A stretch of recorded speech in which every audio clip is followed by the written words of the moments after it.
Hello, Jayson Bates here, owner of Electrum Financial, located right here in beautiful Scottsdale, Arizona, where a mortgage is not a flip of the coin. If you like the lowest rates at the lowest cost, then allow me to put my 30 years of experience to work for you. You've got nothing to lose. Here is this week's mortgage market at a glance. Heading into this week, I knew that Thursday's Consumer Price Index would be critically important, and it did not disappoint. CPI is one of two key inflation reports in the US. PCE, personal consumption expenditures, is the other big index, but because CPI comes out 2 weeks earlier, it gets most of all of the market's response. The response to Thursday's CPI was record-setting in at least one important way, and is still astonishing in many others. First off, almost every CPI report has been important in 2022. No other economic report has caused more volatility for the bond market this year. CPI is the king of economic data in 2022 because inflation is the dominant focus of the financial market and the Federal Reserve. The Fed sets policies intended to keep inflation low. Runaway inflation causes the Fed to hike interest rates in order to slow down the demand side of the economy. In the post-pandemic environment, where a good amount of inflation is thought to be driven by the supply side of the economy, that's resulted in the Fed being particularly aggressive in trying to tamp down demand. In other words, each time inflation has surprised to the upside, the market has braced for even higher rates from the Fed. Although the Fed funds rate doesn't directly dictate mortgage rates, Fed rate expectations set the tone for longer-term rates. The Fed, along with the rest of the market, continues to wait for inflation data to show any indication that it's responding to the tighter policies that have been rocking the financial market throughout 2022. This past week's data was so important because it was the first great example of a potential turning point in that saga. There are two ways to look at inflation in general: the headline, which includes everything, and the core, which excludes more volatile food and energy components. Markets and the Fed care much more about the core reading. Traders and economists expected core inflation to rise at a pace of 0.5% in the current case. That would have been a victory in and of itself compared to the last month's 0.6 reading. The actual result ended up being 0.3%.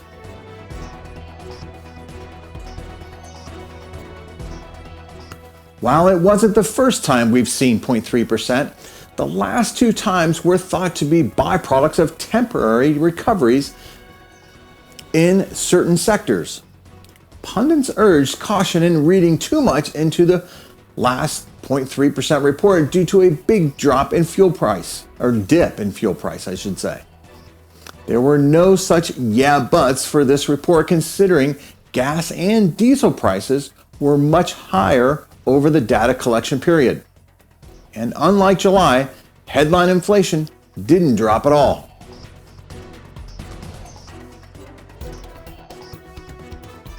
Simply put, this is the best argument to date that inflation is turning a corner, but as I've said time and time again, confirmation would require 2 consecutive months of similar victories. There are actually tradable securities that allow investors to bet on the future level of the Fed funds rate hike.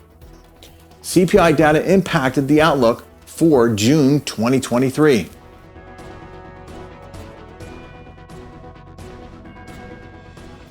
That shaves off roughly 0.25% from the expected Fed rate hike ceiling. The rest of the rate market followed with a similar drop. Stocks also surged in a similar proportion because they also cheer for friendly Fed policies. S&P futures rallied more than 5% on the day. 10-year Treasury yields dropped more than a third from the previous day's official close.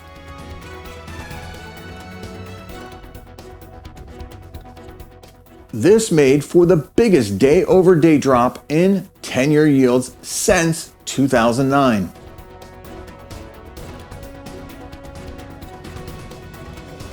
Mortgage rates had a good day. In fact, they had the best day on record last Thursday. They may have been better individual days at some point in the past, as daily data only goes back to 2009.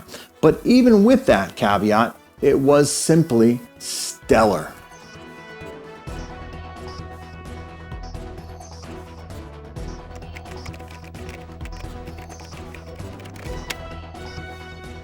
No, mortgage rates did not increase, and if you heard that, you heard wrong.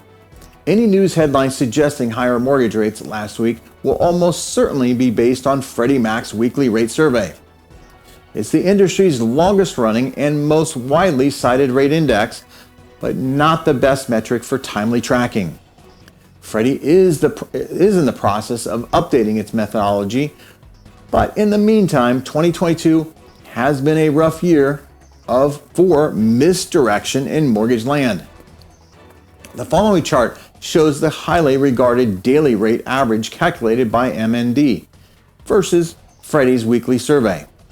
MND is generally slightly higher because it factors in upfront costs, whereas Freddie lists them separately.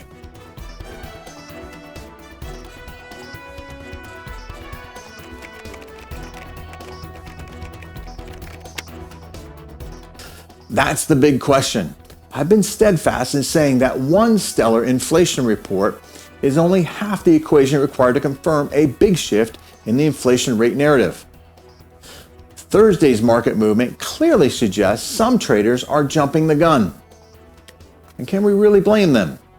Rates have risen at the fastest pace since the 80s to levels not seen in more than 20 years. The Fed has been ultra transparent in telling us what it will take for them to ease their unfriendly rate policies. I don't think this one sliver of positive news will change the Fed's hawkish approach. The market has established an unequivocal focus on CPI data as the report to speak most loudly to the Fed's goals. So, when CPI comes out, much lower than expected, a week after Fed Chair Powell just reminded the market that the rate hike outlook would be getting even worse in December unless inflation data shifted in a big way, it's no surprise to see markets react in record-setting ways. They not only have to account for the inflation implications in the bigger picture, but they also had some extra defensiveness from last week's Fed meeting to erase. Bottom line, there aren't many times where the entire financial market is so obsessively on the edge of its seat over the moment of economic data, with everyone in agreement about how to trade a specific result. It was no surprise to see a big drop in rates on Thursday. The only arguable surprise was that the move was a bit bigger than most would have expected based on the data. This may or may not last. Over the weekend, Federal Reserve Christopher Waller pushed back on a more dovish approach to rates, saying in so many words that the 7.7 inflation is far from the target rate of 2%. Now, at some point, rates will be lower than they are today. None of this week's data is on par with CPI in terms of the power to influence rates. But the market may simply conclude that it made a big enough move last Thursday that it can wait and see how the data evolves from here. Either way, it was a big victory in the saga that is 2022's rate landscape. If a similar CPI result follows next month, I'll be able to say with near certainty that we've seen the highest rates in a long time, and let's hope that's the case. So there you have this week's mortgage market at a glance. If you'd like to know more, reach out to me. I'd like to meet you. Thanks for watching, and if you're looking to purchase or refinance a home in Arizona, I'd like to be your broker of choice. Until next time, take care and stay safe.